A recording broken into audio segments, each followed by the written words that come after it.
Good morning all of you and welcome to our 9th class online session. We will continue our chapter number 4 climate और अभी तक हमने seasons में पढ़े हैं.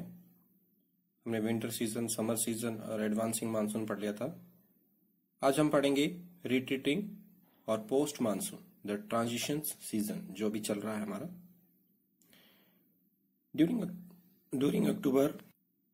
During October-November, with the apparent movement of the sun towards the south, the monsoon trough or the lower pressure trough over the northern plain become weaker.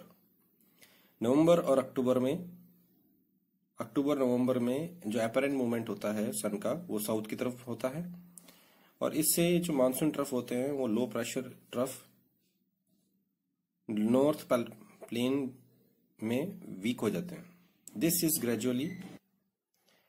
This is gradually replaced by a high pressure system. इससे जो low pressure area बनता है वो धीरे धीरे high pressure area में change हो जाता है. The southwest monsoon winds weaken and start withdrawing gradually by the beginning of October. South west monsoon धीरे धीरे वीक हो जाता है और ये विड्रॉ होना चालू हो जाता है. By the beginning of October, the monsoon withdraw from the northern plain. अक्टूबर के स्टार्टिंग में मानसून नॉर्थ प्लेन से हट जाता है. जैसे कि अभी आप देख रहे हैं कि अक्टूबर के मंथ में कुछ भी ऐसा लग नहीं रहा है जैसे बारिश हो सके. मौसम क्लियर है एकदम और धीरे धीरे फिर विंटर सीजन आएगा. The month of October November form a period of transition from hot rainy season two dry winter conditions. तो ये जो मंथ है हमारा अक्टूबर नवंबर, ये किसका सिंबल है कि यहां से आपको जो हॉट रेनी सीजन है वो अब धीरे धीरे क्या होगा, विंटर सीजन में बदल जाएगा. विंटर कंडीशंस डेवलप होंगी दिवाली के बाद में. आप देखेंगे कि ठंड बढ़ चुकी है थोड़ी थोड़ी. The retreat of the monsoon is marked by the clear skies and rises in.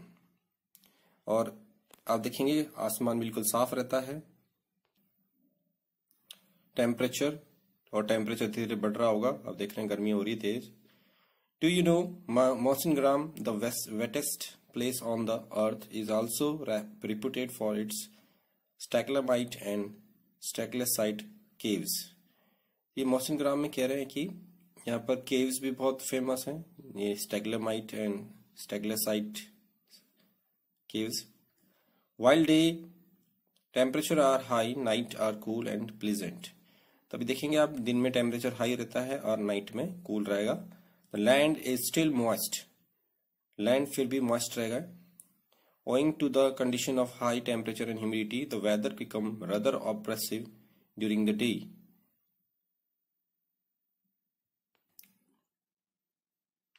Conditions high temperature, humidity भी हाई रहेगी, weather become rather oppressive during the day और वेदर थोड़ा सा ऑप्रेसिव रहेगा दिन के टाइम में. This is commonly known as October heat. इसे हम अक्टूबर हीट कहते हैं. इस पे भी क्वेश्चन बनता है अक्टूबर हीट क्या होती है, क्योंकि टेम्परेचर काफी हाई होगा. अक्टूबर के मंथ में भी आप देखेंगे गर्मी अच्छी पड़ेगी. In the second half of October the mercury begin to fall rapidly in northern India. और second half of the October के टाइम में आप देखेंगे, जैसे मैंने अभी जस्ट बताया था आपको कि एंड में यानी अक्टूबर एंड के टाइम में आप देखेंगे टेम्परेचर थोड़ा थोड़ा धीरे गिरना चालू हो जाएगा.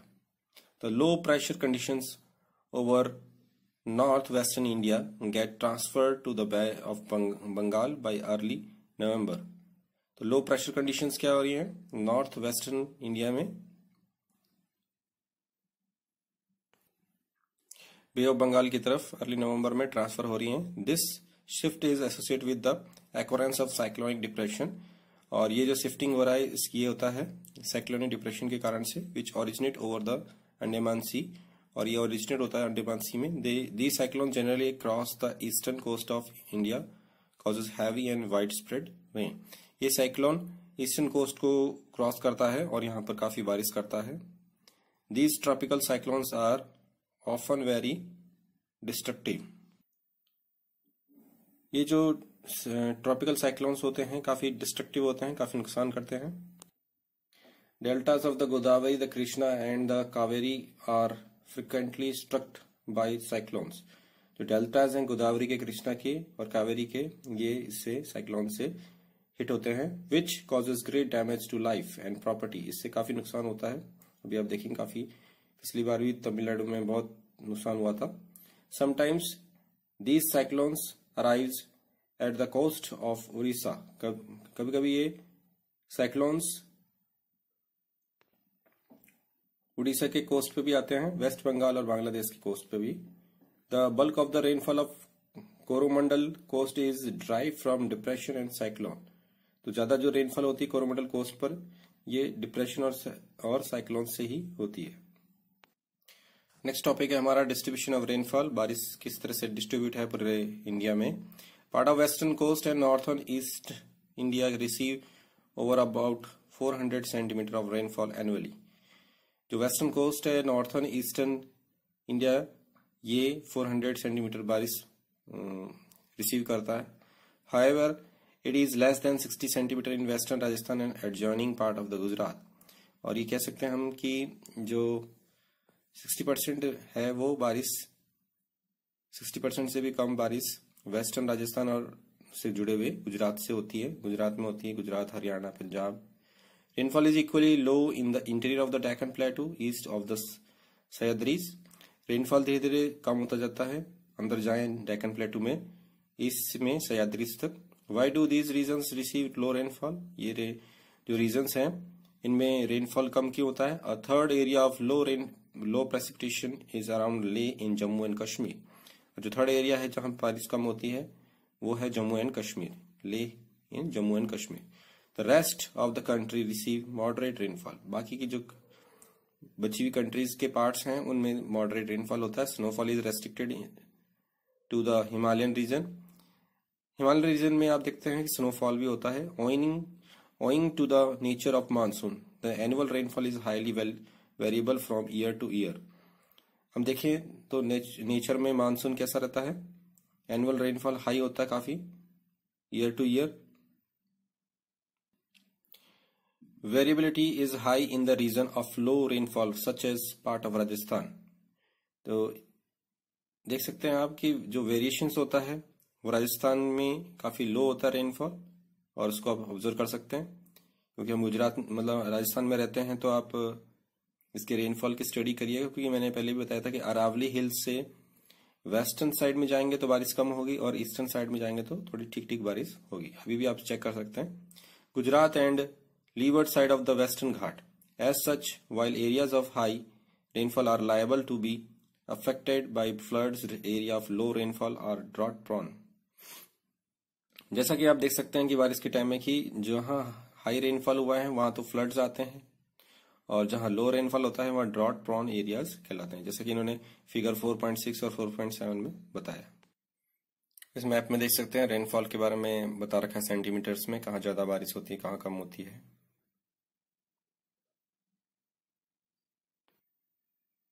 ये एनुअल रेनफॉल का भी देख सकते हैं आप।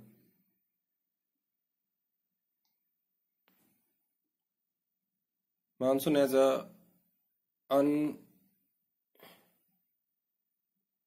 As a unifying bond. Monsoon हमसे जुड़ा हुआ है क्योंकि अब हमारी जो इकोनॉमी है वो मानसून सीजन से जुड़ी हुई है। अगर अच्छी बारिश होगी तो अच्छी फसल होगी और उससे इकोनॉमी सुधरेगी, बाजार में सामान आएगा। तो इस तरह से you have already know the way the Himalayas protect the sub continent from extremely cold winds from central Asia. जैसा कि हमने पहले भी बहुत जो हमारी प्रीवियस क्लासेस हैं और हमने जूनियर क्लासेस में भी पढ़ा था कि हिमालय हमें प्रोटेक्ट करता है सेंट्रल एशिया से। ठंडी हवाएं आती हैं जो बहुत ठंडी हवाएं, कोल्ड विंड्स, उनसे बचाता है हमारे को। ये तो जैसे हम कह सकते हैं कि चाइना में जैसे कोल्ड डेजर्ट है वैसा ही डेजर्ट ऊपर भी हमें मिलता। फिर भी हम देखते हैं कि जैसे कि तिब्बत है, ये सब यहाँ पर बहुत ठंड पड़ती है, बर्फ गिरती है। This enable northern India to have uniformly higher temperature when compare to other areas on the same latitude. तो ये इस वजह से क्या होता है कि जो ये एरिया है यहाँ पर टेम्परेचर लो रहता है, क्योंकि इसी लैटिट्यूड पे आप देखेंगे दूसरी जगह टेम्परेचर हाई रहता है क्योंकि सन बहुत गर्मी पड़ती है। Similarly the peninsular plateau under the influence of the sea from three sides has moderate temperature. ये भी हमने बहुत बार डिस्कस किया है कि थ्री साइड से जो हमारा इंडिया कवर्ड है वाटर बॉडी से, तो वहां पर टेम्परेचर मॉडरेट रहता है। Despite such moderating influence there are great variation in the temperature condition. There are great variation in the temperature conditions. इन सब के अलावा आप देख सकते हैं कि जो मॉडरेटिंग इन्फ्लुएंस है, इसके अलावा आप बहुत वेरिएशंस देख सकते हैं टेम्परेचर कंडीशंस में। Nevertheless, the unifying influence of the monsoon on the Indian subcontinent is quite perceptible। और इंडियन सब कॉन्टिनेंट्स में आप देख सकते हैं मानसून का काफी डिफरेंस होता है। The seasonal alteration of the wind system and the associated weather conditions provide a rhythmic cycle of season. हर चीज के पीछे आप देखेंगे एक साइकिल है।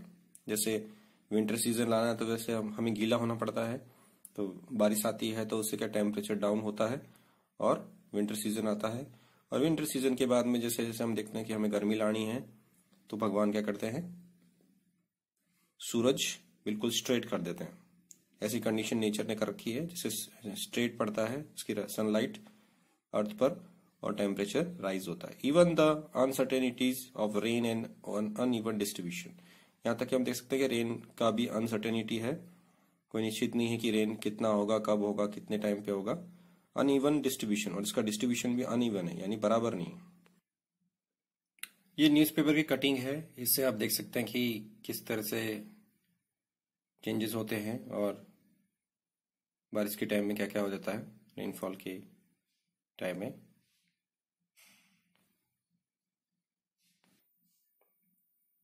और very much typical of monsoon. The Indian landscape, its animals and plant life, its entire agriculture calendar and life of the people। तो ये जो मानसून होता है ये पूरी तरह से सब चीजों को इफेक्ट करता है, including there festivals revolves around this phenomenon. और फेस्टिवल जो होते हैं हमारे, उससे भी ये इसके जो फेस्टिवल होते हैं इससे रिलेटेड होते हैं। जैसे कि हम कहते हैं कि भी बारिश होगी तो उससे फसल होगी। फसल कब पकती है, जनवरी में, और जनवरी में हमारे मकर संक्रांति आता है, पोंगल आता है, और मार्च के सीजन में आप देखते हैं हमारे होली आती है। तो ये सारे फेस्टिवल्स क्या है, रिलेटेड है। Year after year people of India from north to south and from east to west. साल दर साल हम देख रहे हैं इंडिया में north to south, from east to west, eagerly wait an arrival of the monsoon, यानी सबके सब क्या करते हैं, मानसून का इंतजार करते हैं कि मानसून आएगा। These monsoon winds bind the whole country by providing water to set the agriculture activities in motion. ये सारा जो मानसून विंड है क्या करती हैं, पूरी कंट्री को बांध के रखती हैं, क्योंकि सभी लोग इस समय एग्रीकल्चर को रेडी रहते हैं कि हमें फसल उगानी है, और अपने खेत को तैयार रखते हैं और वो पानी का इंतजार करते हैं, और ये पानी के इंतजार ही हमारे को बांध के रखता है एक दूसरे से। The river valley which carry this water also unite as a single river valley unit। और जो बारिश का पानी गिरता है तो रिवर वैली उसे कनेक्ट रहती है। तो ये भी एक यूनिट करने के लिए हमारे को एक एग्जांपल है। और let's see some questions. Define trade winds. These are the permanent wind which blow from subtropical belt of high pressure towards the equatorial belt of low pressure। तो ये परमानेंट विंड्स हैं और ये सब ट्रॉपिकल बेल्ट में high pressure से बहती हैं लो प्रेशर की तरफ। Why does the southwest monsoon bring abundant rainfall to the Indian subcontinent? The southwest monsoon blow over warm ocean, it's bring abundant moisture to the subcontinent। तो south west monsoon blow करता है warm ocean से, और इस पे यहाँ से इसको मॉइस्चर मिल जाता है और ये सब कॉन्टिनेंट पे बारिश करता है। What do you mean by windward side? ये वर्ड भी बहुत बार आया है। It is a side which receive the wind। ये वो साइड है जो रिसीव करती है विंड को। As a wind blow towards the mountain, they carry moisture air। जैसे से माउंटेन की तरफ विंड आती है तो मॉइस्चर गेन करती है। The moist air is lifted up over the mountain, lifting cool the air mass। जैसे से मॉइस्ट एयर ऊपर चढ़ती है तो ये कूल हो जाती है, and causes rain, इससे बारिश होती है। So windward side receive heavy rainfall। इसलिए हमने बहुत बार लाइन पढ़ी है कि विंडवर्ड साइड में बारिश ज्यादा होती है। Name any region of the India which receive very heavy rainfall more than 250 Windward side of Western Ghat receive very heavy rainfall more than 250. What is leeward side? A leeward side is the drier side or the side where the trade winds passes after they hit a mountain.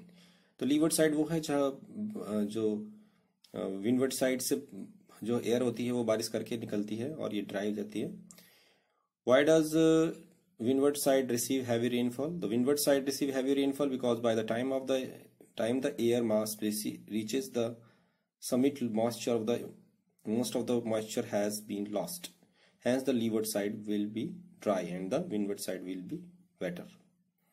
तो मैंने ये reason भी just बता दिया आपको. Which is the wettest place on the earth? Mawsimgram is in the southern range of the Khasi hills receive the highest average rainfall in the world. ये जो book में क्वेश्चंस हैं इनको भी आप टैली करना है आपको. बहुत इंपॉर्टेंट क्वेश्चंस हैं सारे. और ये मैप्स के लिए देखिए जो अभी भी रेनफॉल हमने पढ़ा था वो मैप बहुत इंपॉर्टेंट है इसका. तो ऐसे हमें डिस्ट्रीब्यूशन ऑफ रेनफॉल भी पढ़ना है. Okay students, I'm going to wind up this video. I hope you all like this video and hopefully you are doing your study properly. As I say, you must be work hard for the 10th standard. अभी से अगर मेहनत करेंगे तो 10th standard में हमें difficulties कम आएंगी. Notes timely prepare करिए, स्किप मत करिए नोट्स को, और जितना हो सके आप क्वेश्चंस और डिस्कशन करिए. So thank you, God bless you and bye.